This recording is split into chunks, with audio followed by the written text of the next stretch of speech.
Bonjour à toutes et bonjour à tous, bienvenue à cette webconférence. Alors ce matin, nous allons nous pencher sur deux rapports de France Stratégie afin de pouvoir dresser un état des lieux des inégalités et de la mobilité sociale en France aujourd'hui. Donc pour présenter rapidement ces deux rapports qui ont été publiés à l'automne 2023, nous avons un premier rapport qui a mis en avant le poids des origines sociales, de l'ascendance migratoire et du genre sur les trajectoires scolaires, et un deuxième rapport qui a été réalisé à la demande de la présidente de l'Assemblée nationale, consacré aux politiques publiques en faveur de la mobilité sociale des 15 à 30 ans.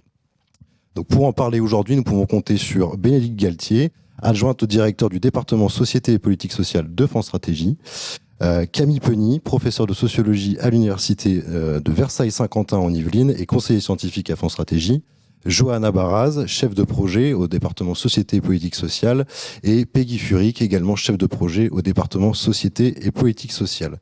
Alors avant de commencer, une petite précision technique. En haut à droite, vous aurez une bulle qui va s'afficher au cours de la webconférence. C'est la bulle qui permet d'accéder au chat. Donc n'hésitez pas à nous adresser vos commentaires, vos réactions, vos questions. Et à l'issue, je dirais peut-être 1 heure environ d'échange entre nous, nous allons tenter de répondre à vos questions si vous en avez. Donc n'hésitez pas à les poser.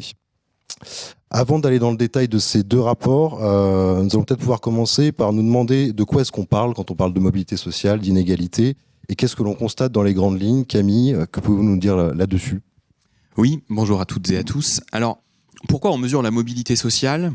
La mobilité sociale, c'est, pour dire les choses très rapidement, la comparaison entre la position sociale des individus et celle qu'occupaient leurs parents à un âge relativement équivalent.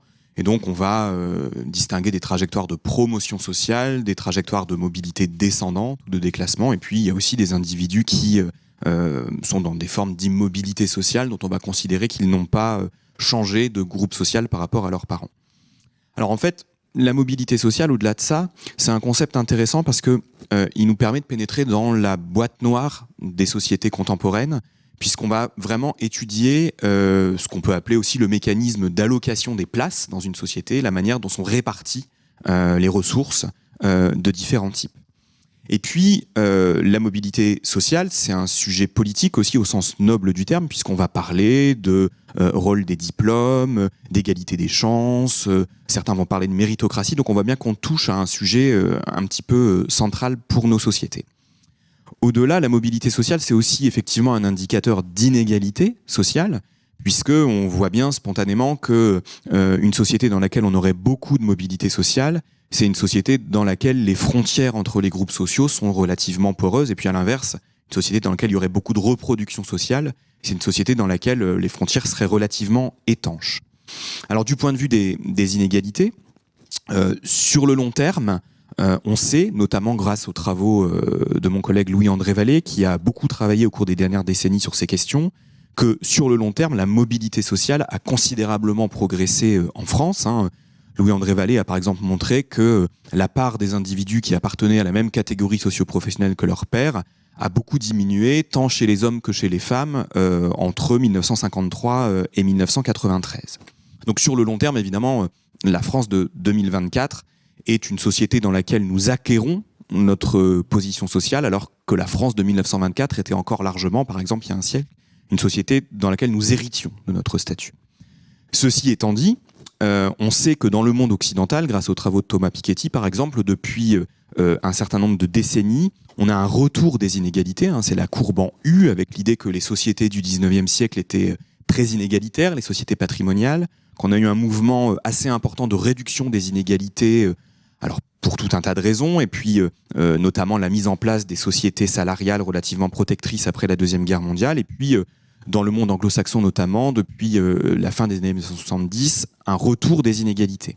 Alors longtemps, la France a été protégée de ce retour des inégalités, mais on sait désormais que depuis quelques années, on voit augmenter un certain nombre d'inégalités en France, par le haut, avec l'explosion des hauts revenus, je pense là encore aux travaux de Thomas Piketty, mais aussi par le bas, avec un certain nombre de groupes sociaux qui sont concernés par la précarité, par des risques accrus de déclassement. Robert Castel, par exemple, parlait de déstabilisation des stables. Et puis ce qu'on sait aussi concernant les inégalités, c'est que les inégalités font système, souvent elles se cumulent, On sait aussi qu'elles sont multidimensionnelles. Les économistes, évidemment, utilisent souvent des indicateurs d'inégalité basés sur le revenu, mais on sait, en France par exemple, que si l'on s'intéresse au seul revenu, les inégalités peuvent paraître relativement contenues. Et si on prend le patrimoine en compte, on voit bien que la concentration du patrimoine est beaucoup plus inégalitaire. Et puis, les sociologues aiment aussi étudier les inégalités, et ça va faire le lien avec notre sujet sur la mobilité sociale, en matière éducative, puisqu'on sait bien que dans nos sociétés dans lesquelles l'école doit constituer la principale voie de mobilité sociale, la question des inégalités dont on va parler de carrière et de réussite scolaire sont tout à fait importantes. Et donc, on avait besoin d'une actualisation de ces résultats sur la mobilité sociale, et c'est ce qu'a permis notamment de faire ces rapports, ce qu'ont permis de faire ces rapports de France Stratégie. Merci Camille. Alors justement, voilà, on l'a bien compris, le sujet des inégalités sociales finalement a été largement traité par les sciences sociales. Donc peut-être Bénédicte et Johanna, vous pouvez nous expliquer un peu concrètement ce que viennent apporter les travaux de France Stratégie sur ce sujet. Oui, tout à fait. Camille l'a évoqué. La littérature à la fois économique et sociologique sur ces sujets, sur les inégalités, sur leur reproduction, sur la reproduction sociale, elle est abondante. Elle est assez connue et elle nourrit notamment un assez large consensus sur une des dimensions majeures de ces inégalités, qui sont les inégalités scolaires. Encore une fois, le caractère inégalitaire de l'école française aujourd'hui est un constat, un diagnostic très largement partagé, à la fois par la littérature académique et assez largement politiquement aussi. On dispose en outre sur ces sujets de données statistiques abondantes, à la fois de données nationales, internationales. Tout le monde connaît l'enquête PISA, par exemple, dont on a beaucoup parlé récemment. On a un appareil de production statistique du ministère de l'Éducation nationale, donc de l'ADEP, qui produit à la fois beaucoup de données, beaucoup de travaux sur ces sujets. Donc encore une fois, une connaissance accessible assez largement sur la question de l'égalité. Et donc France Stratégie a inscrit plusieurs travaux dans les années récentes dans le cadre de cette réflexion collective, avec une série de publications sur les inégalités de destin, qui ont exploré différentes dynamiques de la formation de ces inégalités au cours de la vie et leur évolution dans le temps. Et on a notamment récemment publié une note qui s'appelle « Inégalité des chances, ce qui compte le plus », qui montre que les revenus perçus à l'âge adulte peuvent varier en moyenne de plusieurs centaines d'euros par mois en fonction du sexe, de l'ascendance migratoire et surtout de l'origine sociale et du territoire. Et donc, ce que montrent ces travaux aussi, et c'est là-dessus qu'on va se pencher maintenant, c'est que l'impact de ces caractéristiques sur le niveau de vie transite essentiellement par le niveau et par le type de diplôme obtenu, et donc en amont par les performances et les trajectoires scolaires. Et autrement dit, les destins des individus se façonnent très largement à l'école.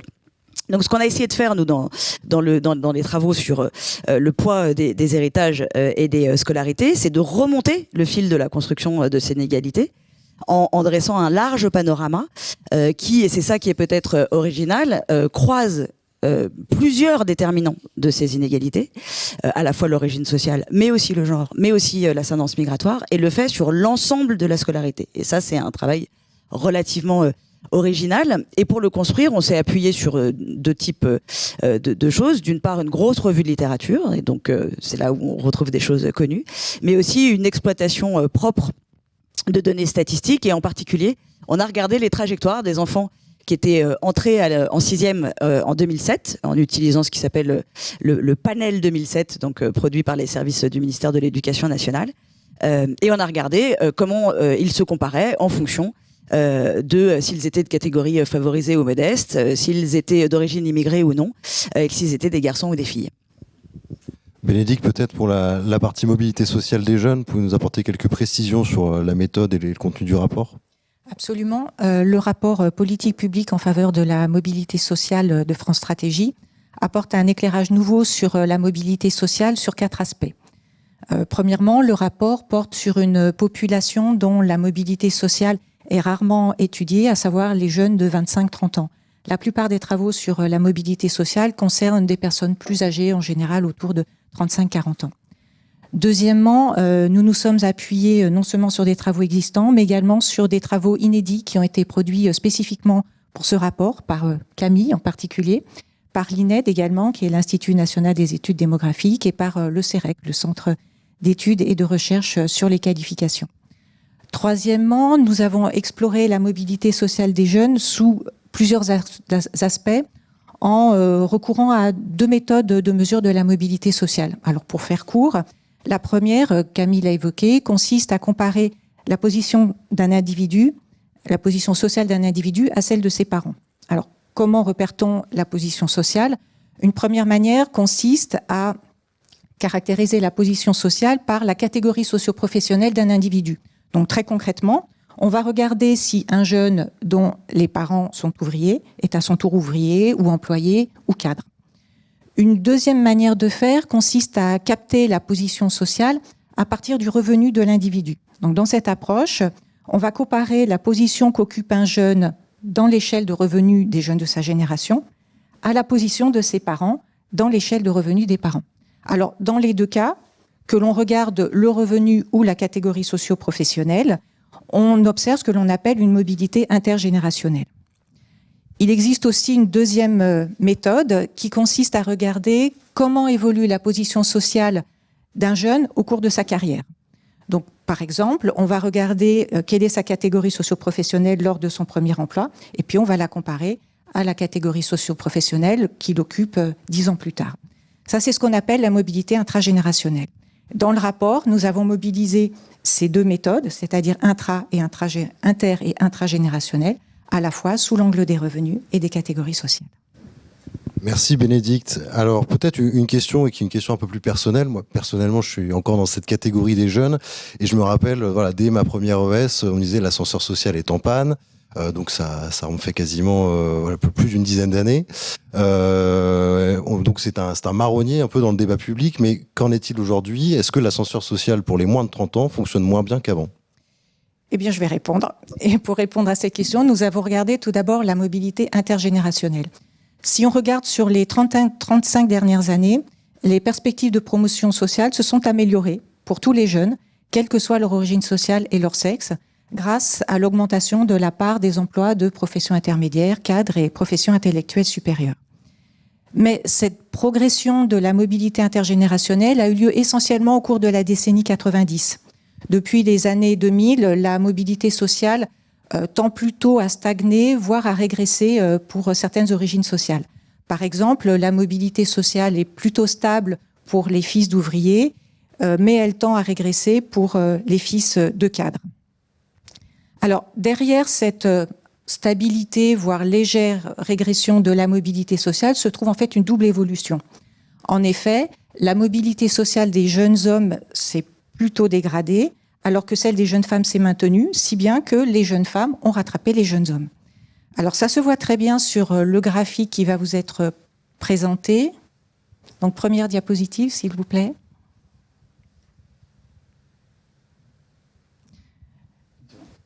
Alors, je ne sais pas si vous voyez le graphique. Bon, alors je continue. Alors, sur ce graphique, je vous invite à regarder les 2 courbes du bas qui indiquent en bleu la part des jeunes hommes et en jaune la part des jeunes femmes qui occupent une position de cadre alors que leur père exerce une profession intermédiaire. Donc, on est dans une perspective ici de promotion sociale. Si vous regardez à partir des années 2010, vous voyez que la courbe en bleu tend à descendre, la courbe en jaune est stable, si bien qu'en fin de période, en 2019, les 2 courbes se rejoignent, c'est-à-dire que les jeunes femmes ont rattrapé les jeunes hommes. Alors, si on fait maintenant un zoom sur la période qui va des années 2000 jusqu'à maintenant, on observe que les mobilités entre catégories sociales, d'une génération à l'autre, sont loin d'être négligeables. 24% des jeunes ont connu une mobilité ascendante, c'est-à-dire qu'ils sont dans une position sociale qui est supérieure à celle de leurs parents. 32%, en revanche, ont subi une mobilité descendante, c'est-à-dire qu'ils sont dans une catégorie sociale inférieure à celle de leurs parents. Si on regarde les mobilités maintenant, non plus entre catégories socio-professionnelles, mais dans l'échelle des revenus, on voit que 73% des jeunes sont dans une position qui est différente de celle de leurs parents. Mais, et c'est un constat qui est important, En dépit de ces mouvements, la reproduction sociale reste marquée dans la société française actuelle, au sens où les jeunes occupent souvent la même position que leurs parents, à la fois dans la hiérarchie des catégories socio-professionnelles et dans l'échelle des revenus. Alors, je vous propose de regarder le tableau qui va s'afficher maintenant, donc deuxième diapositive. Alors, sur ce tableau, on voit que 50% des jeunes qui ont grandi dans une famille à dominante cadre sont eux-mêmes cadres, et 34% des jeunes qui ont grandi dans une famille à dominante ouvrière sont ouvriers, et 69% sont ouvriers ou employés, ces deux catégories étant proches en termes de niveau de qualification. Alors, si on regarde maintenant en termes de revenus, ce que l'on observe, c'est qu'un jeune qui a grandi dans une famille qui figure parmi les 20% les plus aisés a 3 fois plus de chances qu'un jeune d'origine modeste de figurer parmi les 20% les plus aisés de sa génération. Alors, qu'en est-il maintenant en termes de mobilité intragénérationnelle ? Pour ça, nous avons regardé la catégorie socio-professionnelle d'un jeune à son premier emploi et nous l'avons comparé à sa catégorie socio-professionnelle après 3 ans sur le marché du travail, c'est-à-dire en 2020. Alors, premier constat, les jeunes occupent souvent la même catégorie socio-professionnelle que leurs parents dès le premier emploi. Si on regarde 3 ans plus tard, on observe que la reproduction sociale s'est plutôt accentuée en haut de la hiérarchie sociale. En effet, 43% des jeunes dont les 2 parents sont cadres, et 3 ans plus tard, la proportion passe à 51%. En revanche, la reproduction sociale s'est plutôt estompée dans le bas de la hiérarchie des catégories socio-professionnelles. En effet, 3 ans après leur sortie de formation initiale, les jeunes qui sont issus de milieux modestes, c'est-à-dire qui ont grandi dans une famille à dominante ouvrière ou employée, sont plus souvent dans une catégorie socio-professionnelle supérieure à celle de leurs parents qu'ils ne l'étaient lors de leur premier emploi. Et même si leur accès au statut de cadre n'est pas très fréquent, il a progressé en 3 ans. Merci Bénédicte. Alors en somme, si on doit résumer, la mobilité sociale se fige ou est en train de se figer. Et Camille, est-ce que vous pouvez nous expliquer en quoi c'est problématique pour notre société ? Oui. Alors, juste une précision, hein, comme l'a bien expliqué Bénédicte, on est avec des jeunes qui sont sortis de formation initiale depuis 5 à 8 ans. C'est le champ qu'on a retenu dans la majorité des exploitations. Et donc, on prête le flanc à une critique qui est celle de l'approche transversale de la mobilité sociale, puisque comme on fige leur destin relativement jeune, hein, ils ont en moyenne 25 ou 28 ans, j'ai plus les chiffres exactement en tête, mais comme le disait Bénédicte à l'instant, il y a une possibilité que ces jeunes changent de catégorie socio-professionnelle au cours de leur carrière. Donc là, l'idée, c'était d'avoir une photographie pour des générations très récentes, pour lesquelles on n'avait pas encore de données statistiques, hein, c'était la commande de la présidence de l'Assemblée nationale. Ceci étant dit, on a effectivement un faisceau d'indicateurs qui montrent que la société française demeure une société dans laquelle les avantages et les désavantages sociaux se transmettent avec force entre les générations, puisque l'accès au salariat d'encadrement, par exemple, comme l'a dit Bénédicte, là encore, a progressé pour les garçons et les filles issus de tous les milieux sociaux, mais la hiérarchie entre les différentes origines sociales n'a pas été bouleversée. C'est-à-dire que tout le monde a gagné un peu, mais au final, les inégalités sont identiques. Et donc, ça signifie très concrètement que les frontières dans la société française, les frontières entre les groupes sociaux, demeurent relativement étanches. Il subsiste des univers de vie distincts, différents, qui produisent des destins qui demeurent assez étroitement liés à la naissance. De sorte que, par exemple, les sciences sociales décrivent depuis une vingtaine d'années un mouvement de retour des classes sociales. Il y a un autre point qui nous interpelle, c'est que finalement, la mobilité sociale se fige ou elle augmente moins rapidement, alors que le niveau d'éducation n'a cessé d'augmenter pour les générations successives dans notre société. Je donne juste un chiffre que je donne souvent à mes étudiants. En 1962, lorsque l'INED fait la première enquête sur les inégalités sociales à l'école, en tout cas la première enquête qui permet de documenter statistiquement ces inégalités, cette enquête, elle porte sur l'entrée en 6e, l'équivalent de la 6e, en 1962, donc pour des générations nées en 1950. Et le résultat, c'est que seuls 55% des garçons et des filles nés en 1950 entrent dans l'enseignement secondaire. Aujourd'hui, on est une société dans laquelle on a quasiment 3 millions d'étudiants. Et parmi ces 3 millions d'étudiants dans l'enseignement supérieur, on en a le quart environ qui ont un père ouvrier ou employé, donc qui sont plutôt issus des classes populaires. Donc on a eu une massification scolaire de grande ampleur qui a considérablement transformé la société française. Et pourtant, depuis 25 ou 30 ans, la mobilité sociale progresse moins vite que le niveau d'éducation. Donc ça pose beaucoup de questions sur ce qui se passe dans le système éducatif, et c'est tout l'intérêt du rapport sur les inégalités de destin scolaire qui a été réalisé là encore par France Stratégie et dont on va parler juste après. Mais par ailleurs, on sait aussi que, pour dire les choses de manière sans doute un peu trop rapide, la mobilité sociale, c'est aussi quelque chose qui crée de la cohésion sociale et qui crée de la confiance. Évidemment, tout le monde ne veut pas devenir cadre, tout le monde ne veut pas appartenir au décile le plus élevé des revenus, c'est pas un but en soi dans l'existence, mais une société dans laquelle la mobilité sociale est forte, c'est une société dans laquelle les individus qui le souhaitent parviennent à s'élever au-dessus de la condition de leurs parents. Et on a depuis le début de la décennie 2000 des synthèses de l'OCDE qui sont réalisées et qui classent les pays de l'OCDE en fonction de leur performance en matière de mobilité sociale. Alors les indicateurs sont parfois contestables, discutables, voilà.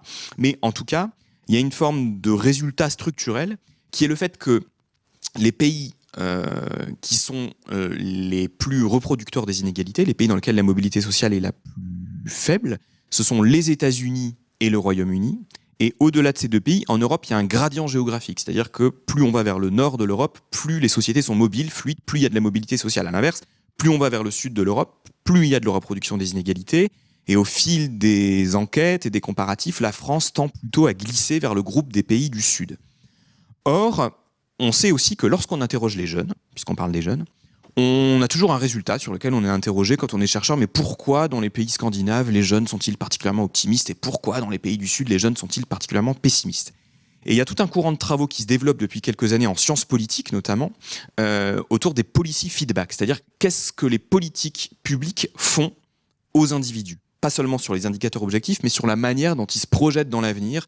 Et là, il y a un collègue à moi, politiste, qui s'appelle Tom Chevalier, qui a réalisé un travail très intéressant qui montre qu'on peut faire un lien entre les performances d'un pays en termes d'accès à la citoyenneté des jeunes et en termes de mobilité sociale et la confiance institutionnelle. C'est-à-dire, est-ce qu'on a confiance envers le gouvernement, le Parlement, les syndicats, la justice, la police, etc. Il y met un lien avec une modélisation statistique très convaincante entre ce type de politique publique, le type de performance réalisée en matière de mobilité sociale et la confiance des jeunes. Et donc, pour terminer tout à fait, on peut dire que pour répondre à votre question, une société dans laquelle la mobilité sociale stagne ou est relativement faible, c'est une société dans laquelle on fabrique de la défiance. Et donc, œuvrer pour davantage de mobilité sociale, à mon sens, c'est un impératif démocratique. Merci. Et effectivement, le récent baromètre du Cevipof ne vous dira pas le contraire. Effectivement, la déviance continue toujours et encore d'augmenter et touche de plus en plus d'institutions. Justement, c'était intéressant cette notion de confiance institutionnelle que vous avez évoquée, parce que j'aimerais maintenant qu'on parle de l'école, qui dans le modèle républicain est souvent identifié comme le moteur de la mobilité sociale, le levier qui va permettre de performer le déterminisme des origines sociales. Et donc, Johanna, est-ce que vous pouvez nous dire un peu ce qu'il en est aujourd'hui ? Voilà. Est-ce que l'école permettrait de s'affranchir de ces origines sociales ? Eh bien, malheureusement, le moins qu'on puisse dire, c'est qu'on est loin de cette école qui permettrait à tous de surmonter ces déterminismes dont on a fait état. Et ce qui est difficile, c'est que ce constat de cette force du déterminisme, il est vrai, quelle que soit la manière dont on prend le problème et dont on regarde le problème. C'est vrai, quels que soient les indicateurs d'origine sociale que l'on retient pour les mesurer. C'est vrai si on regarde le revenu, c'est vrai si on regarde le capital culturel, en particulier le diplôme des parents, le diplôme de la mère tout particulièrement, qui garde un poids majeur dans les trajectoires de leurs enfants. C'est vrai si on regarde la profession des parents, de l'un, des deux, de la mère, du père. C'est vrai, quelles que soient les conceptions de l'égalité à laquelle on se rattache, on constate à la fois des inégalités d'accès, puisque aujourd'hui tous les élèves n'ont pas de fait les mêmes chances d'accéder à un diplôme et à un certain type de diplôme en particulier. On constate des inégalités d'acquis. Tous les élèves n'ont pas la même possibilité d'acquérir des compétences considérées comme les objectifs du système éducatif, mais aussi des inégalités dans les moyens, des inégalités dans les réalisations. Et donc on constate ces inégalités, et c'est ça qu'on a vraiment regardé plus particulièrement, aussi bien dans les trajectoires des élèves que dans leur performance. Autre point à noter aussi, on constate ces inégalités à différentes échelles et à des niveaux de granularité très différents. C'est assez évident que les trajectoires, par exemple, des 10% d'élèves les plus aisés sont assez différentes et meilleures que celles des élèves, les 10% les plus pauvres, par exemple. Mais c'est aussi vrai, et c'est à ce niveau-là qu'on s'est intéressé dans le rapport, c'est aussi vrai si on compare le tiers des élèves les plus favorisés avec le tiers des élèves les plus modestes, et donc c'est vraiment massif. Alors attention, hein, ça veut évidemment pas dire qu'il y a une fatalité absolue, ça veut évidemment pas dire que au niveau individuel on n'observe pas une grande hétérogénéité des trajectoires et des parcours, et bien évidemment et encore heureux, on a des enfants d'ouvriers qui réussissent mieux à l'école que la moyenne des enfants de cadres ou d'enseignants. Mais pour autant, ça reste un phénomène extrêmement massif, et je voudrais qu'on voit la slide suivante pour en donner un aperçu. Alors, ce que vous avez à l'écran, c'est justement une reconstitution de la trajectoire des enfants entrés en 6e en 2007, hein, dont on parlait tout à l'heure. Et donc, on va regarder pour 100 enfants entrés en 6e en 2007, où est-ce qu'ils sont 3 ans plus tard, 4 ans plus tard et 7 ans plus tard. Et donc vous avez en rose représenté la trajectoire des enfants d'origine favorisée, du tiers des enfants les plus favorisés, et en bleu les enfants d'origine modeste. Alors qu'est-ce qu'on voit ? On voit que tout au long de ce parcours, les élèves favorisés ont des parcours plus fluides. Ça veut dire quoi ? Ça veut dire qu'ils redoublent moins. Vous le savez, hein, les politiques de redoublement ont connu et connaissent encore des évolutions importantes. Là, on est à une époque où il n'y avait pas encore de caractère exceptionnel du redoublement, et on voit que déjà à l'entrée en 6e, on a près de 20% des enfants on avait près de 20% des enfants de catégorie modeste qui arrivaient avec du retard, contre moins de 10 d'enfants d'origine favorisée. Et puis ça continue sur le reste de la scolarité. Les enfants d'origine favorisée sont moins nombreux dans les sections d'enseignement spécialisées qui scolarisent les enfants les plus en difficulté. Les SEXPA, ils sont 10 fois moins nombreux. Ils ont nettement moins de chances de mettre fin précocement à leur scolarité. Et puis, ce qui est évidemment plus connu, ils sont surreprésentés dans la voie générale et technologique du lycée, dans cette voie particulièrement surreprésentée dans la voie générale, et dans cette série particulièrement représentée dans les filières scientifiques, et les réformes récentes du lycée n'ont pas changé cet état de fait, bien au contraire. Ce qu'on voit aussi, c'est que ces enfants de catégorie favorisée, ils poursuivent des scolarités qui sont plus longues que les enfants de catégorie modeste, et y compris, et ça c'est aussi un point peut-être moins connu, plus longue, y compris lorsqu'ils sont dans les filières professionnelles. Les enfants favorisés dans les filières professionnelles, lorsqu'ils sont en CAP, s'orientent beaucoup plus souvent que leurs camarades modestes vers des premières ensuite, et donc vers des poursuites d'études plus longues. Et quand ils ont un bac professionnel, ils sont aussi plus nombreux à poursuivre dans le supérieur que des élèves modestes qui ont le même parcours qu'eux au lycée.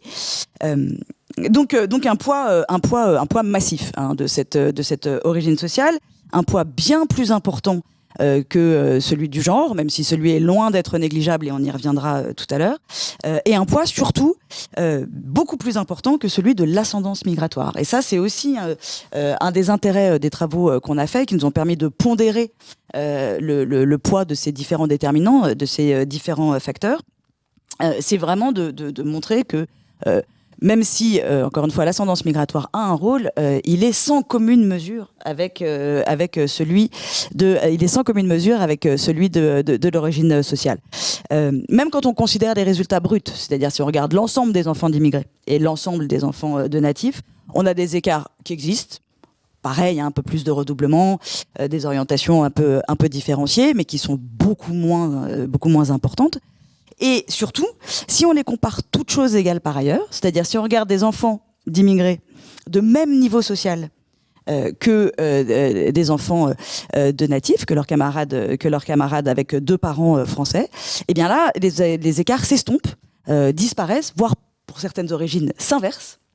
Ce qu'on voit, c'est finalement des trajectoires scolaires qui sont très proches, des performances qui sont très proches, et même des enfants d'immigrés qui sont moins nombreux, toutes choses égales par ailleurs, dans la voie professionnelle, moins nombreux à sortir sans diplôme.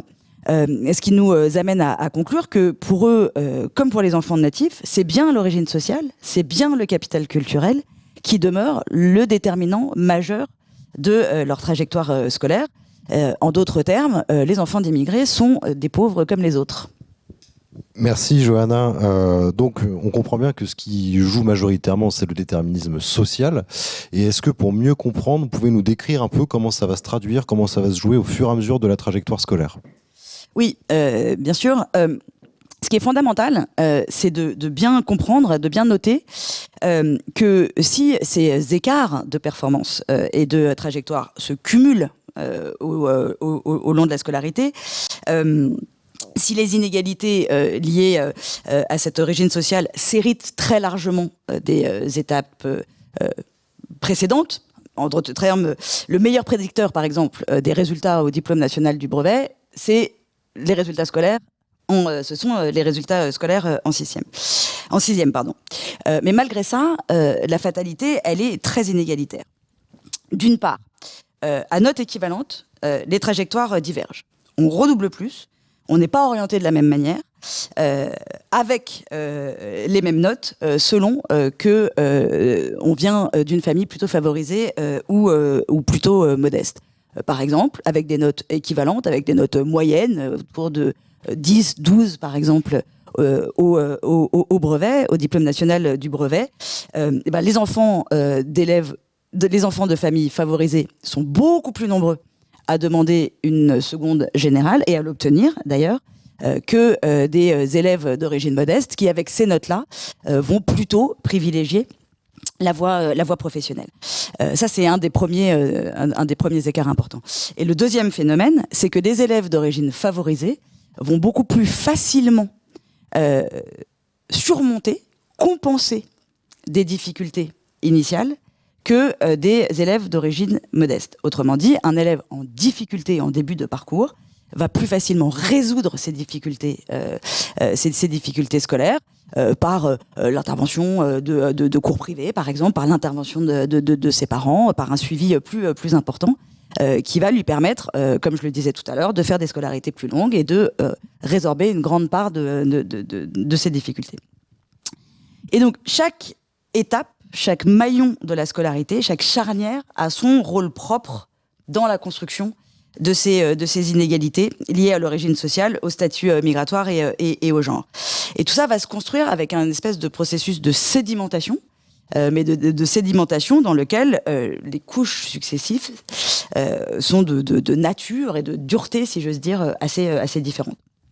À très gros traits, sans rentrer dans les détails, on sait, et pareil, on y reviendra, que les fondations des inégalités se posent très tôt, dès la petite enfance. Peggy en dira un mot plus complet tout à l'heure.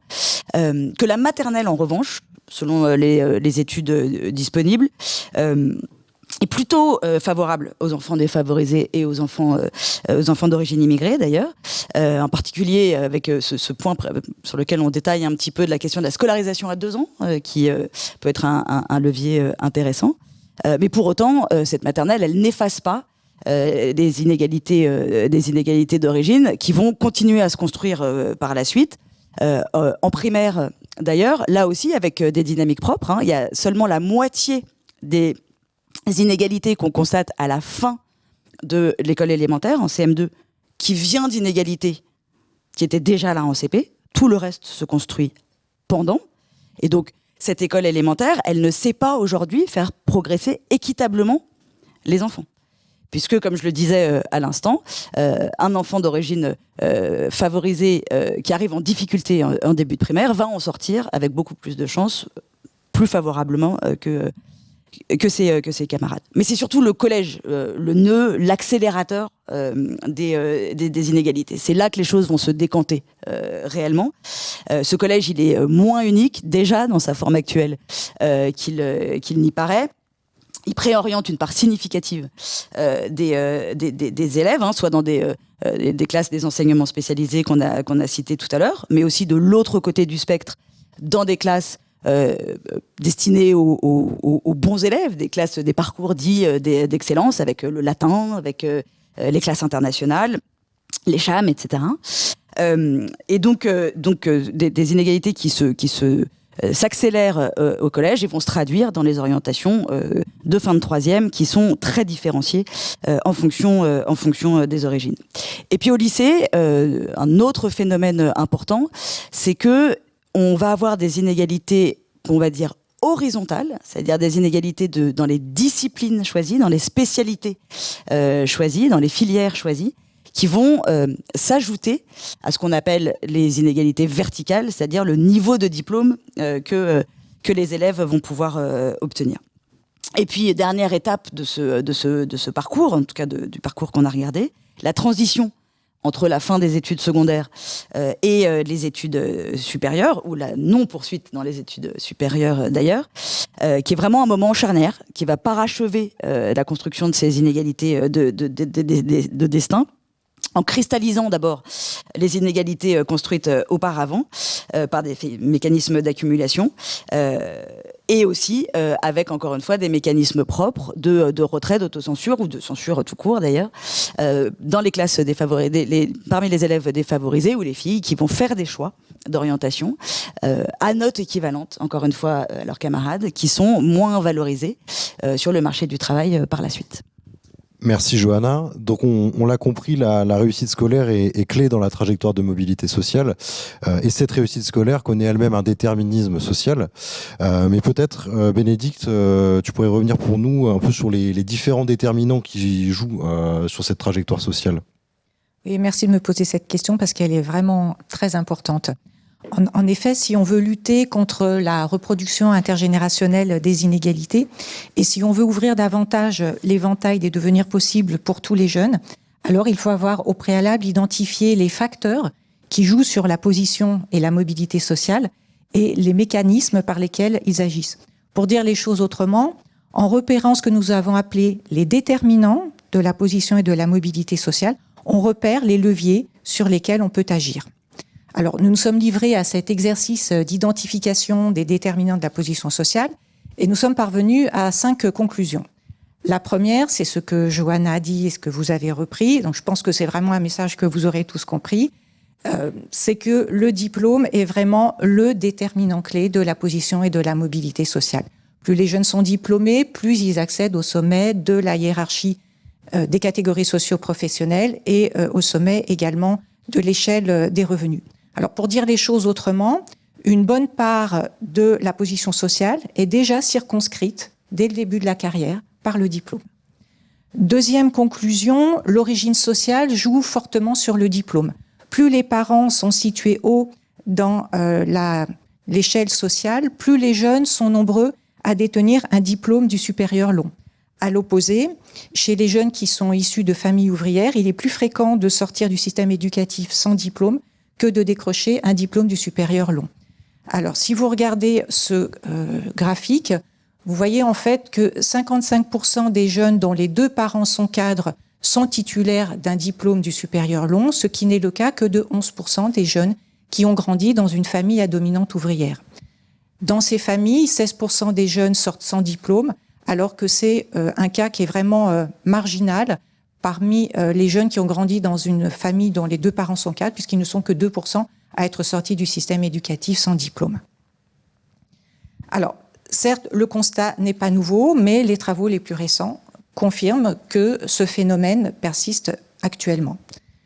Troisième conclusion, même à niveau et type de diplôme identique, l'origine sociale a un impact sur la position sociale. En effet, les jeunes les plus diplômés accèdent beaucoup plus souvent au statut de cadre lorsqu'ils sont issus de familles favorisées que lorsqu'ils sont issus de milieux modestes.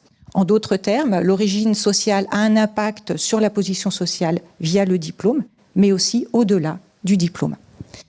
Quatrième conclusion, les canaux par lesquels l'origine sociale joue sur la position et la mobilité sociale sont multiples. Alors, je vous propose de regarder le schéma qui va s'afficher, donc diapositive suivante. Alors, sur ce schéma, nous avons mis une frise chronologique qui va de l'orientation fin de troisième, l'enseignement secondaire, la transition entre l'enseignement secondaire supérieur, l'enseignement supérieur, et on va jusqu'à l'insertion dans l'emploi et la position et la mobilité sociale. Sur la partie du bas, nous avons récapitulé les déterminants de la position et de la mobilité sociale. Derrière l'origine sociale se trouve le capital culturel des parents. Johanna en a parlé, capital culturel qui joue précocement et durablement sur le destin des jeunes. Mais derrière l'origine sociale, il y a également le capital économique qui joue en plus du capital culturel. Il y a également le capital informationnel, c'est-à-dire des informations dont les jeunes disposent au sein de leur famille pour s'orienter entre les différentes voies possibles, notamment dans l'enseignement supérieur. Et puis, l'origine sociale a également un impact sur les ambitions des jeunes. Ces ambitions sont plus faibles lorsque les jeunes sont issus de milieux modestes. Cinquième et dernière conclusion, des facteurs autres que l'origine sociale jouent également sur la position et la mobilité sociale. Alors, c'est le cas en particulier du genre que vous voyez indiqué en bas à droite. En effet, à origine sociale et diplôme identique, les jeunes femmes ont une probabilité plus faible d'atteindre le sommet de la hiérarchie sociale et une probabilité plus faible de connaître une mobilité sociale ascendante. Autre exemple, les jeunes qui ont grandi dans une famille monoparentale ont également une probabilité plus faible de connaître une mobilité sociale ascendante que les jeunes qui ont grandi dans des familles composées de 2 parents et d'1 ou 2 enfants. Alors, pour conclure, je pourrais aussi rajouter que la mobilité sociale dépend de la mobilité géographique dans l'enfance et que la mobilité sociale dépend aussi du lieu de résidence des jeunes lorsqu'ils étaient adolescents. Alors, pour conclure, je dirais que, bien évidemment, ces différents déterminants que nous avons isolés pour comprendre les mécanismes qui sont à l'œuvre derrière la position et la mobilité sociale, tous ces facteurs, tous ces déterminants, dans la vraie vie, ils jouent tous ensemble, ils se cumulent, ils se compensent, et c'est ensemble où ils façonnent les trajectoires de mobilité des jeunes. Merci Bénédicte de nous faire comprendre qu'effectivement ces déterminants sont multiples, s'articulent et sont cumulatifs. Je me tourne maintenant vers Peggy, parce qu'une des vertus de ces travaux, c'est de mettre en évidence que la construction des inégalités et leurs effets vont démarrer de manière très précoce. Alors, à quoi est-ce que cela tient, Peggy ? Oui, alors effectivement, la petite enfance, elle va poser les fondations des inégalités de parcours. Donc, dans le cadre familial, mais aussi au sein des lieux d'accueil du jeune enfant, celui-ci va développer des compétences, donc en littératie, en numératie, des compétences socio-émotionnelles, qui vont influer durablement sur sa trajectoire future, qu'elle soit scolaire, professionnelle. Et il faut bien voir ces compétences comme des compétences qui sont construites pendant la petite enfance. Et c'est vraiment une réserve de capacité disponible pour les apprentissages futurs. Or, il apparaît que le développement de ces facultés, elle est marqué par un fort gradient socio-économique. Donc, en d'autres termes, les enfants issus d'un milieu favorisé, donc de par la catégorie socio-professionnelle de leurs parents, le revenu de leurs parents ou le niveau de diplôme de leurs parents, auront plus de chances de développer davantage ces compétences. Par exemple, si on regarde le domaine du langage, les enfants qui vivent dans un milieu favorisé vont maîtriser dès l'âge de 2 ans un vocabulaire qui est plus riche que les enfants de milieux défavorisés. Et on va retrouver ce même gradient socio-économique pour les capacités pré-mathématiques, en numératie, c'est-à-dire. Alors, comment l'expliquer ? Une partie de l'explication va résider dans le fait que ces facultés qui sont développées par les jeunes enfants, en fait, elles sont largement déterminées par les activités qui sont proposées dans le cadre familial. Typiquement, les parents les plus favorisés et encore plus ceux qui sont les plus instruits, ils vont davantage intégrer dans le quotidien de leurs enfants des activités éducatives intentionnelles et des activités aussi d'apprentissage informel. Pour illustrer, ils auront tendance à plus parler avec leurs enfants et non pas à leurs enfants. Et quand ils vont le faire, ils vont utiliser un vocabulaire qui est plus riche, qui est plus varié. Ils vont lire avec eux. et ils vont développer ainsi les compétences langagières de leurs enfants. Donc on voit bien ici déjà le rôle du cadre familial dans le développement de ces compétences. Mais comme je vous le disais en début de réponse, la famille, c'est pas la seule instance en fait à pouvoir favoriser le développement de ces facultés. Il y a également les modes d'accueil. Et de nombreuses études ont montré les bénéfices de ces modes d'accueil formels collectifs, c'est-à-dire en gros les crèches, sur le développement des enfants. Donc ça constitue vraiment un bon levier pour le développement des compétences en dehors de la famille. Alors, si on s'intéresse maintenant à ces crèches, pourquoi est-ce que ça développerait ces compétences? Tout simplement parce que ça apporte un environnement qui enrichit aux enfants avec des opportunités d'apprentissage, que ce soit à travers des stimulations qui sont multiples et la socialisation aussi entre pairs. Et puis par ailleurs, l'accueil de l'enfant peut être bénéfique pour les familles parce qu'elle va permettre un meilleur équilibre entre le travail et la charge parentale. Elle va diminuer le stress des parents et elle va améliorer les interactions enfants-parents. Donc finalement, on observe que ces bénéfices, ils sont d'autant plus forts que les enfants issus de... Ah oui, parce que, pardon, excusez-moi, mais enfin là, c'est assez important, c'est que on va vraiment, tous ces bénéfices sont communs à tous les enfants, mais ils seront vraiment très, très importants pour les enfants issus de milieux défavorisés. Pourtant, en fait, ce sont précisément ces derniers qui vont y avoir le moindre accès. Donc, pour vous donner juste quelques chiffres, parce qu'ils sont assez parlants, en 2013, donc quand on regarde les 20% des ménages, 5% des enfants de moins de 3 ans vont être accueillis en crèche parmi ces ménages, alors que parmi les plus aisés, 22% de ces enfants seront accueillis en crèche. Plus spécifiquement, l'enquête mode de garde de 2021 de la DREES va montrer que 35% des enfants de moins de 3 ans dont la mère est cadre sont accueillis en établissement d'accueil du jeune enfant, donc en crèche, contre 8% des enfants d'ouvriers et 5% des personnes n'ayant... Cette situation, elle n'est pas propre à la France. Notre pays va se distinguer toutefois des autres pays de l'OCDE par des écarts qui sont beaucoup plus marqués entre les modes d'accueil selon le milieu social. Donc, en effet, la France, elle va se situer au niveau de la moyenne des pays de l'OCDE pour le pourcentage d'enfants défavorisés qui vont bénéficier d'un accueil en établissement d'accueil du jeune enfant, en crèche, mais très nettement au-dessus de la moyenne pour les enfants des classes moyennes et favorisées qui vont suroccuper les places disponibles.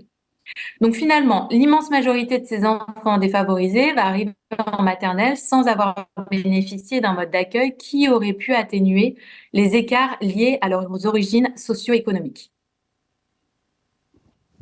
Merci beaucoup Peggy. Et peut-être une deuxième question. Le rapport s'est également intéressé aux questions de genre et faire sortir un déterminisme de genre important. Est-ce que tu peux nous en dire plus? Oui, alors Johanna expliquait précédemment que l'origine sociale avait un poids massif sur la trajectoire des élèves et donc des futurs individus. Donc, bien que de manière moindre que cette origine sociale, il va quand même apparaître que le genre va peser sur les parcours scolaires. En fait, les mécanismes d'influence de cette variable, ils sont spécifiques, mais ils relèvent d'une situation qui est assez paradoxale. Donc, je m'explique. Tout au long de la scolarité, on va observer des écarts de performance entre les filles et les garçons en faveur des premières. Lors de la petite enfance, avec une avance dans le développement des compétences, puis de manière constante tout au long de la scolarité, avec de meilleurs résultats en moyenne, jusqu'aux examens du secondaire, avec de meilleurs taux de réussite, y compris dans les séries scientifiques et industrielles.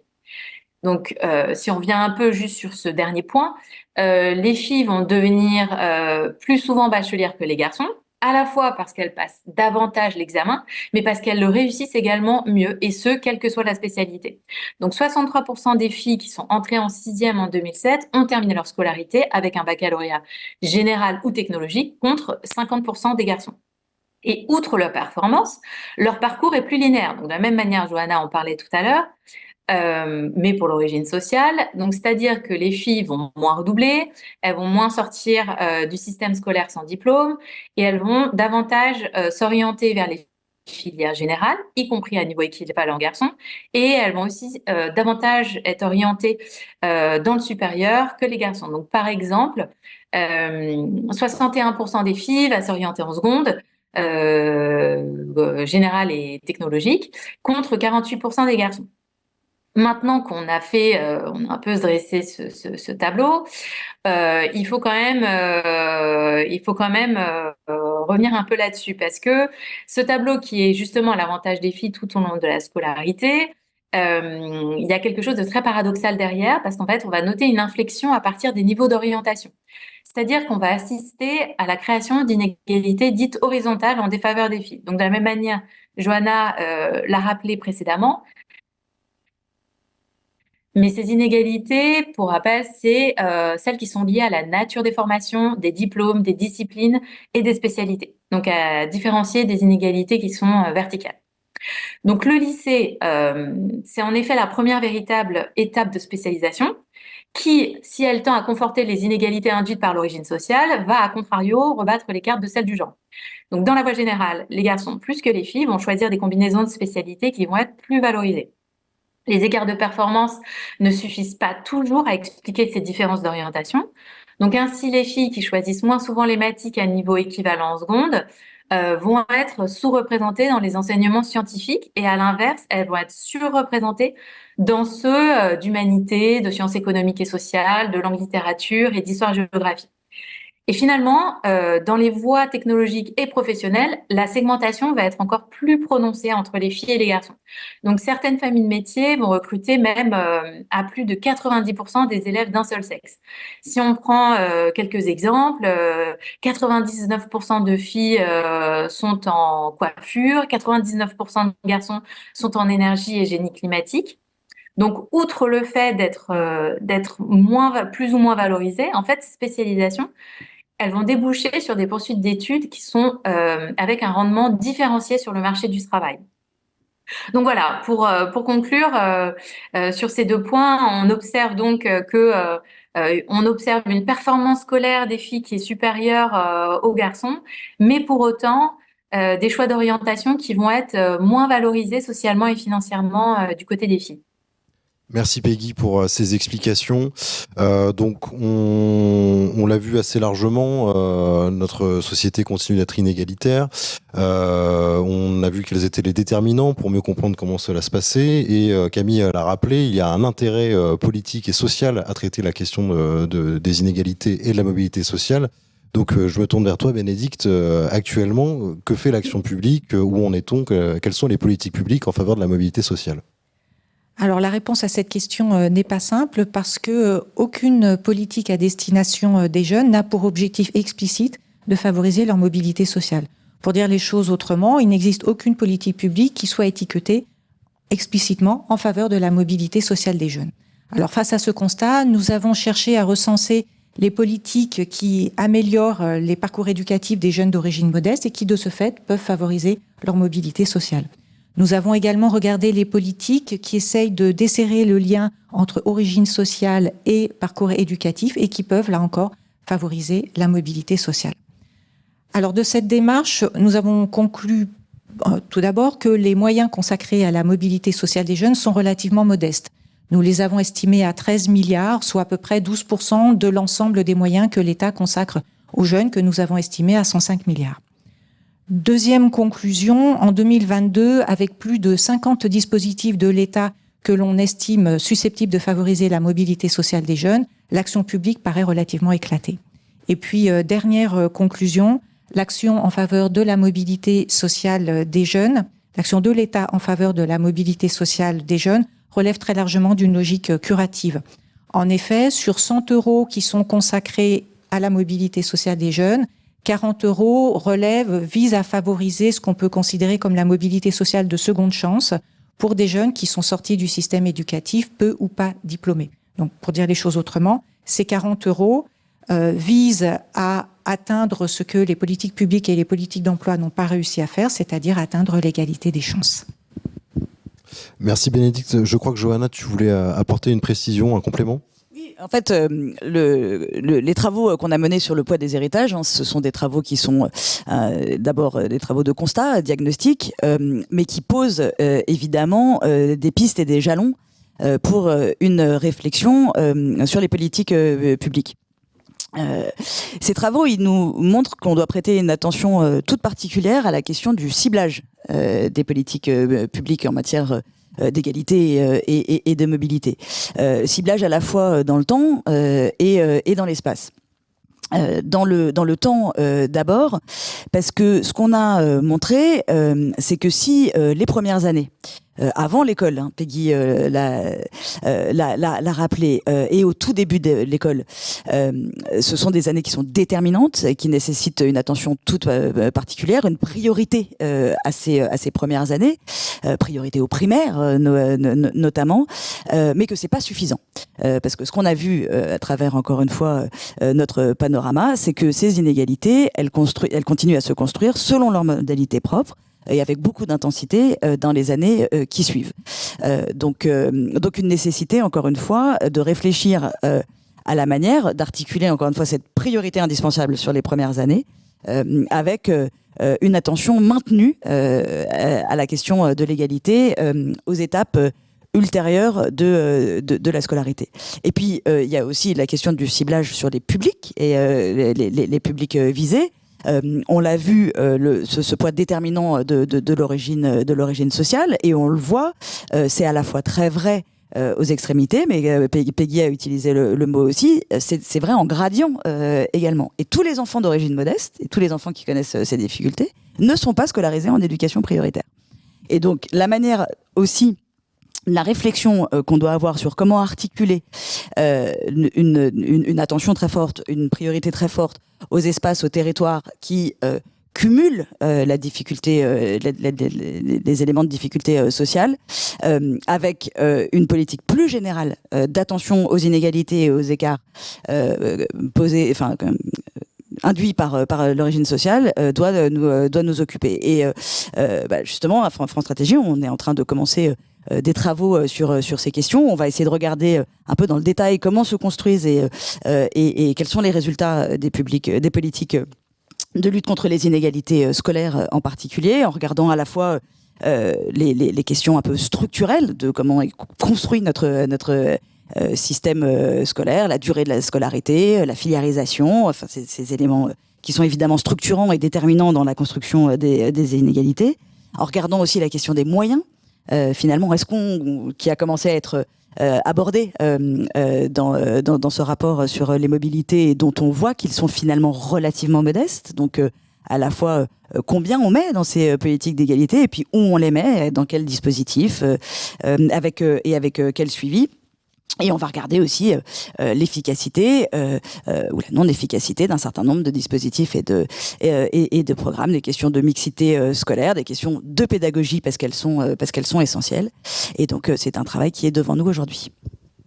Merci Johanna, merci Bénédicte. Nous arrivons au terme de ce temps de tour de table. On a pu voir assez largement que les déterminants étaient nombreux, qu'il y avait un intérêt particulier à traiter ces questions d'inégalité et de mobilité sociale, que l'action publique actuellement était éclatée, en tout cas, on pourrait le souhaiter qu'elle soit repensée, qu'elle repondère ses moyens. Mais peut-être avant de passer aux questions de l'assistance, est-ce que l'un d'entre vous souhaiterait ajouter quelque chose comme mot de la fin? Oui, moi je voudrais bien apporter deux précisions. Vous me demandez tout à l'heure quels étaient les apports des travaux de France Stratégie, donc j'en ai évoqué plusieurs. Je voudrais aussi ajouter que le rapport présente une analyse de la mobilité sociale des jeunes qui sont nés dans les départements et régions d'outre-mer, alors que la plupart des travaux sur la mobilité sociale portent sur les personnes qui sont nées dans l'Hexagone. Et je voudrais aussi ajouter que nous poursuivons nos travaux sur la mobilité sociale et que nous sommes en train de travailler actuellement sur deux publications, l'une qui portera sur la mobilité sociale des jeunes en situation de handicap et l'autre sur la mobilité sociale des jeunes suivis par l'aide sociale à l'enfance. Merci beaucoup Bénédicte, merci à vous toutes et tous d'avoir répondu à mes questions. Et maintenant c'est le moment radio libre. Merci de continuer à nous envoyer vos questions. Nous allons essayer d'y répondre le plus clairement possible. Et nous allons démarrer avec une première question qui souhaite revenir sur le point de la cellule familiale. Et donc, est-ce que la structure de la cellule familiale impacte le devenir des enfants, tant sur le plan scolaire que professionnel? Répond qui veut. Alors, sur la structure de la cellule familiale, je sais qu'il y a des travaux qui ont été menés il y a quelques années déjà qui montrent que le rang de naissance dans la fratrie peut avoir un effet sur la réussite scolaire, sur donc au-delà la réussite sociale et la mobilité sociale. Il y a des travaux qui montrent, je crois que Johanna l'a évoqué, elle y reviendra peut-être, la question des familles monoparentales, dont la part a quand même fortement augmenté depuis le début des années 1980. On sait aussi, alors ça fait partie de la cellule familiale que le rôle, mais là aussi Johanna l'a dit, le rôle des mères est essentiel. Hein. Longtemps, la mobilité sociale a ignoré un petit peu la comparaison à la mère, c'est-à-dire le fait de prendre en compte l'ascendance maternelle dans la définition de l'origine sociale. Donc on sait que ce sont les femmes qui sont encore largement en charge du suivi éducatif des enfants, et donc le fait d'avoir une mère diplômée qui elle-même a une histoire relativement, on va dire, heureuse avec l'institution scolaire, ça favorise la réussite scolaire des enfants à origine sociale équivalente, y compris dans les familles de cadres. Et puis ce qu'on a pris en compte aussi dans ce rapport, c'est qu'on a utilisé la nouvelle PCS ménage proposée par l'INSEE qui permet de comparer la position des individus aux ménages formés par leurs parents. C'est pour ça que tout à l'heure on parlait de famille à dominante cadre ou de famille à dominante intermédiaire ou à dominante ouvrière. Ça permet de prendre en compte l'effet de la PCS de la mère, de la catégorie socio-professionnelle de la mère, et pas seulement celle de leur père. J'en ai parlé tout à l'heure, mais je peux y revenir. Michael Siksik a étudié la mobilité sociale des jeunes en termes de revenus, et il a montré que, à autres caractéristiques parentales identiques, le fait d'avoir grandi dans une famille monoparentale réduit la probabilité de connaître une mobilité sociale ascendante comparativement à des jeunes qui ont grandi dans une famille composée de 2 parents avec 1 ou 2 enfants. Merci. On continue avec une nouvelle question. Cette fois-ci, question pour savoir s'il y a des chiffres ou des études qui mettent en avant qu'un parent au chômage ou au RSA va influer sur la mobilité sociale de son enfant. Des études très précises sur cette question, moi je n'en connais pas, en tout cas d'un point de vue statistique.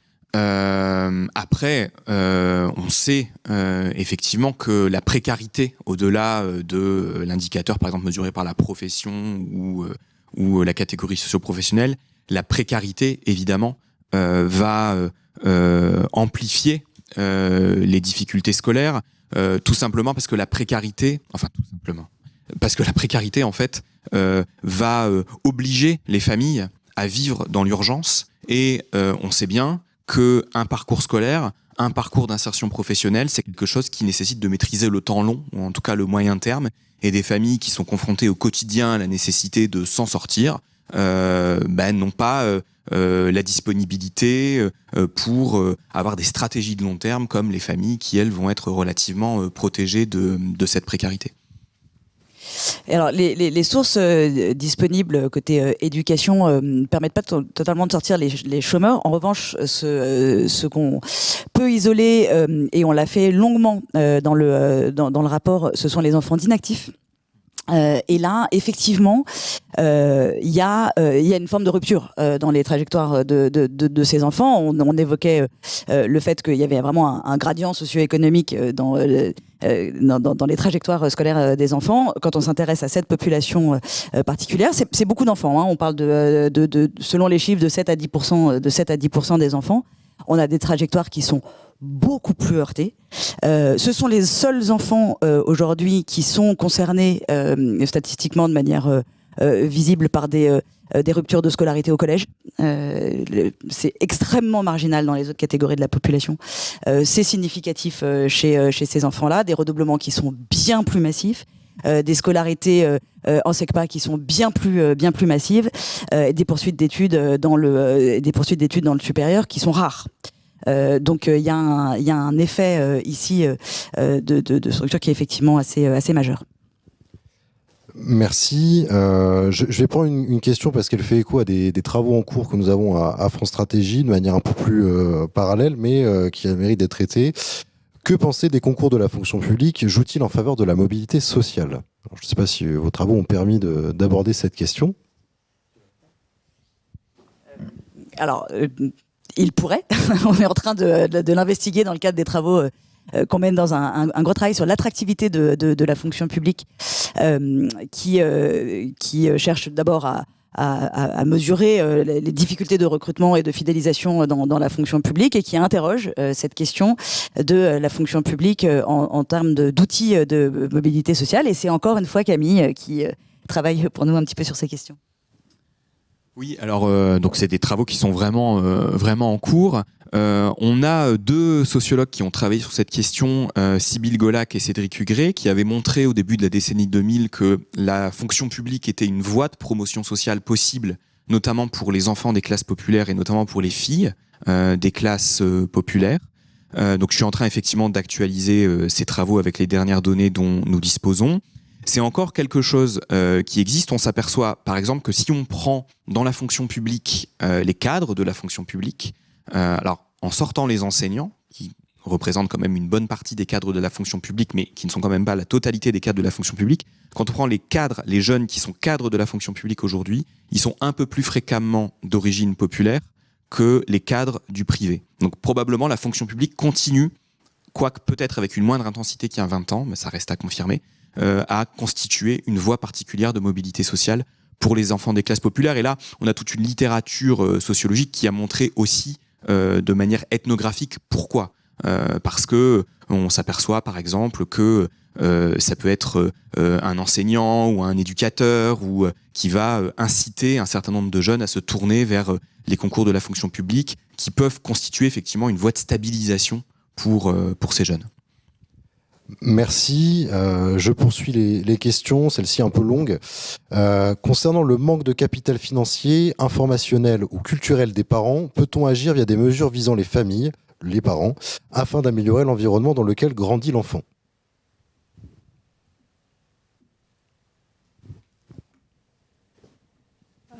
Il est effectivement possible d'agir sur le capital informationnel. Il y a des chercheurs qui ont notamment regardé, ils ont demandé aux jeunes de se placer dans l'échelle des notes là où ils se situaient, et ils ont observé que les jeunes d'origine modeste se situaient à un niveau plus faible que les jeunes d'origine favorisée, alors même que leurs notes étaient équivalentes. Et c'est la manière dont on se positionne a un impact sur les aspirations. Donc en fait, une manière simple qui consiste à donner plus d'informations aux jeunes fait que du coup, il y a moins une sous-estimation de leurs valeurs, et ça améliore, ça probablement améliore leurs aspirations, et donc ensuite leur parcours éducatif et finalement leur mobilité sociale. Merci. Une question d'actualité qui effectivement devait advenir, à laquelle nous répondrons à l'aune de nos résultats et de l'état de la littérature. Que dire des groupes de niveau à l'école sur les inégalités sociales ? Alors, en tant que chercheur, les études que je connais sur les effets des groupes de niveau sur la réussite des élèves, ces résultats sont décevants, ne sont pas probants, il n'y a pas d'effets positifs qui ont été montrés.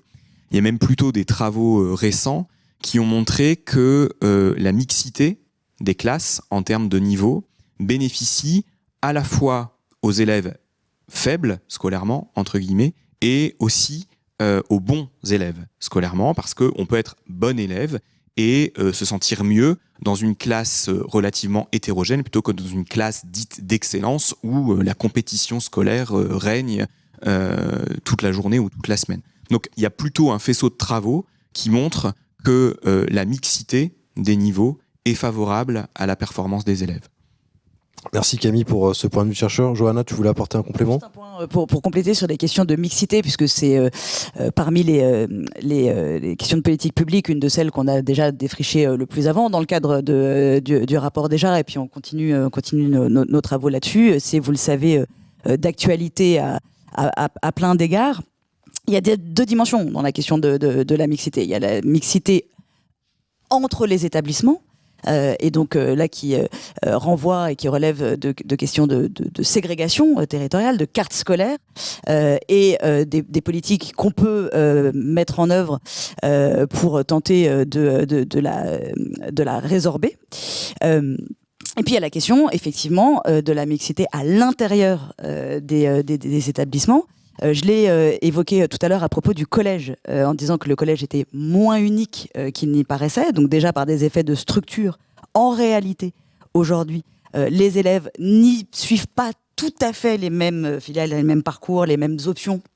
Et donc il y a déjà des formes de différenciation au sein du collège. Et puis il peut y avoir, c'est pas du tout le cas dans tous les établissements, mais il y a des établissements dans lesquels c'est le cas, il peut y avoir des phénomènes non pas de ségrégation, mais en tout cas de séparation des élèves par classe, qui accroît les phénomènes de ségrégation territoriale et entre les établissements. Et donc c'est une question sur laquelle on va beaucoup se pencher dans les mois qui viennent, à la fois pour regarder ce qui existe, ce qui a été fait pour le résorber, les résultats de nombreuses expériences qui ont été menées en l'espèce. Et il y a là aussi, encore une fois, des travaux récents qui seront très importants et très utiles à exploiter. Merci beaucoup. Et je vais prendre encore 2 questions en comptant celle-ci. Et là, je vais me tourner vers Peggy et Johanna. Quel est le poids des stéréotypes dans la trajectoire scolaire des filles ? Alors, oui, vous m'entendez, c'est bon.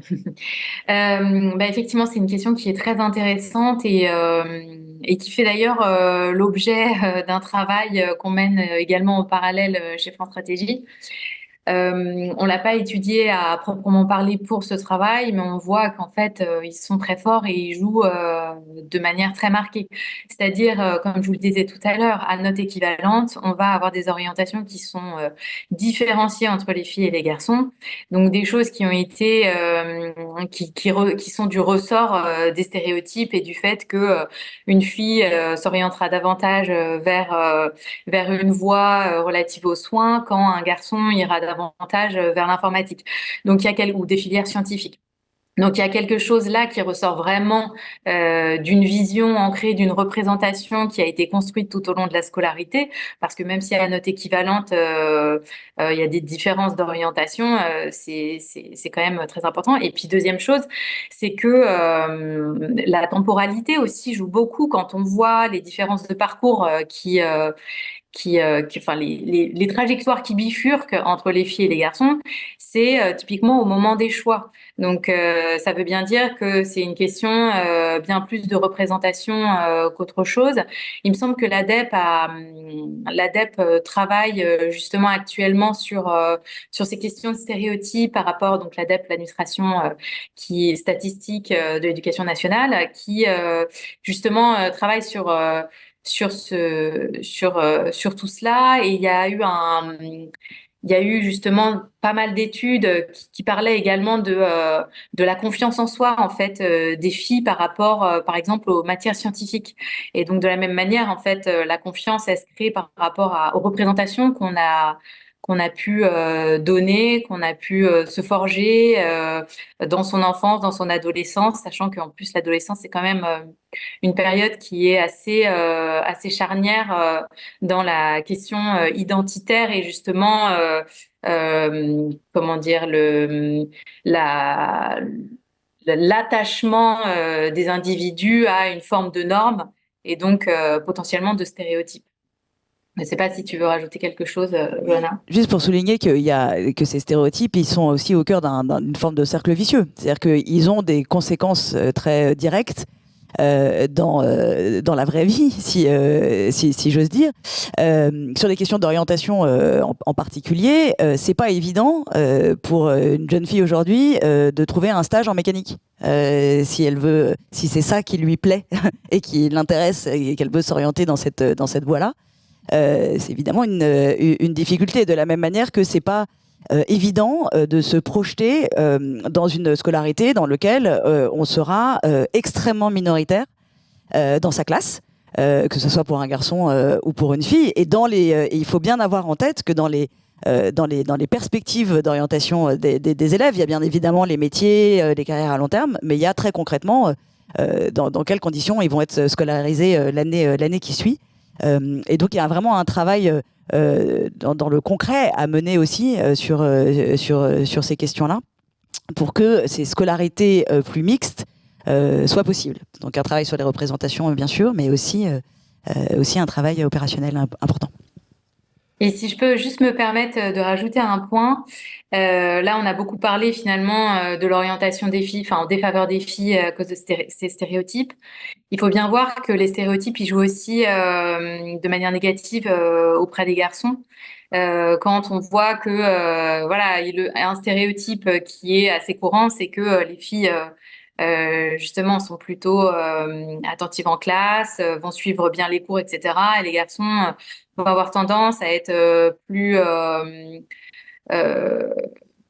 perturber davantage les classes, etc. Et de cette même dans cette même logique, on peut peut-être regarder ou en tout cas mettre en parallèle le fait que effectivement les garçons ils vont avoir des parcours moins linéaires, ils vont davantage redoubler et ils vont sortir du système scolaire sans diplôme. Donc les stéréotypes en fait ont des effets négatifs pour les deux sexes et il faut pas l'oublier non plus. Voilà, c'était simplement un point additionnel. Merci à toutes les deux pour ces précisions. Alors, le temps est venu de la dernière question. Et avant, je précise qu'on a fait beaucoup d'allusions à des travaux à venir. Il ne s'agit pas de faire notre publicité non plus. Bon, peut-être un peu. Donc, dernière question. En ayant pour objectif d'accroître respectivement la mixité sociale à l'école et la performance scolaire de tous, a-t-on identifié dans les travaux recensés des bonnes pratiques éducatives pour gérer l'hétérogénéité des classes ?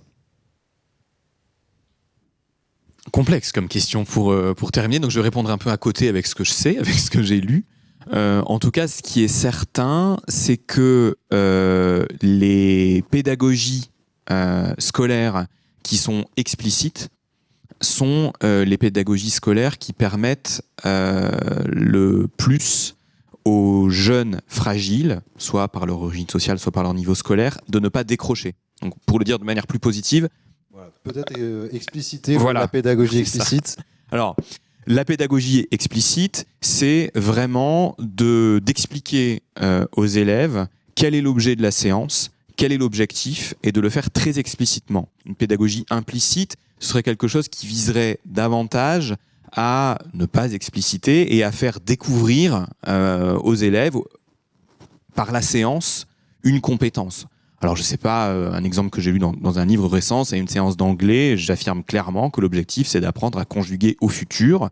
Et ça, c'est une pédagogie explicite. Et une pédagogie implicite, ce serait faire parler les élèves, par exemple, leur apprendre à parler au futur, sans leur dire qu'on va voir aujourd'hui le futur. Alors, c'est un peu caricatural présenté comme ça, mais en tout cas, ce qui est certain, c'est que plus une pédagogie est explicite sur ses objectifs, plus elle va permettre d'emmener les élèves qui sont un peu plus éloignés de l'école que les autres. Ça, c'est un résultat qui est assez classique en sociologie d'éducation. La réaction, moi, de toute façon, ça sert à rien. Je suis pas embarqué par le truc. Voilà. Donc, je réponds un peu à côté sur la pédagogie, parce que c'est pas ma spécialité, mais peut-être Johanna aura davantage de choses à dire. Oui, alors c'est précisément ce qu'on est en train de regarder, mais déjà première réaction, la question elle est fondamentale parce que cette dimension pédagogique est souvent un des impensés et un des oublis de la réflexion sur la question de l'égalité. Beaucoup, énormément même, se joue en classe.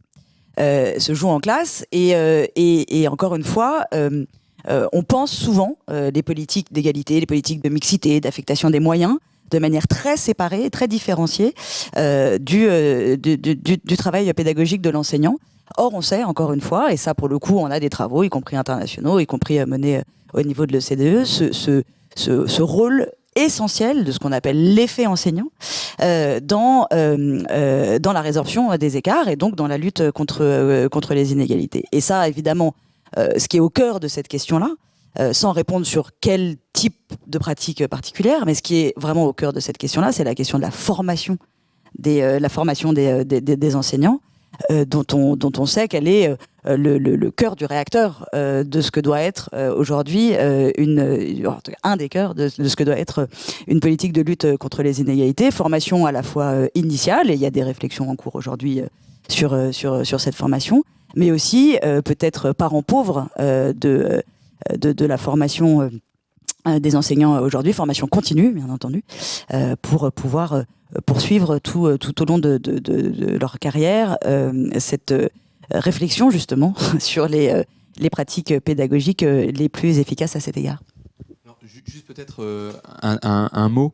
Johanna, elle a tout à fait raison d'insister sur l'effet maître, qui, je crois, quand on regarde une année donnée, est même plus important que l'effet de l'origine sociale. Sauf que l'effet de l'origine sociale se reproduit chaque année, donc au final produit un effet sur les parcours qui est plus fort. Donc cet effet maître, il est réel, mais cet effet maître, il doit aussi se comprendre dans un fonctionnement plus global du système éducatif. C'est-à-dire que les enseignants dans leur classe obéissent aussi à des directives, à des programmes, etc. Et les comparaisons internationales, elles nous permettent aussi de dire que notre système éducatif est beaucoup plus élitiste que certains autres, et que cet élitisme, c'est-à-dire en gros, on va essayer de très bien former une petite élite, au détriment sans doute trop souvent de la réussite du plus grand nombre. Donc il y aurait aussi une réflexion à avoir sur ce que serait une école qui serait véritablement démocratique. Merci beaucoup pour ce mot de la fin. Je vous remercie tous les quatre de vous être pliés à l'exercice, d'avoir répondu à mes questions et à celles de l'auditoire. Merci à vous pour votre attention et vos questions. Je suis désolé de ne pas avoir pu prendre toutes les questions, mais le temps manquait. N'hésitez pas à nous contacter sur les différentes plateformes. Ça fait partie de notre mission de répondre aux questions et d'intervenir dans le débat public. Donc n'hésitez jamais à nous contacter. Et donc j'espère avoir le plaisir de vous retrouver bientôt pour une webconférence, un débat en présentiel ou à distance. Merci beaucoup et très bonne journée.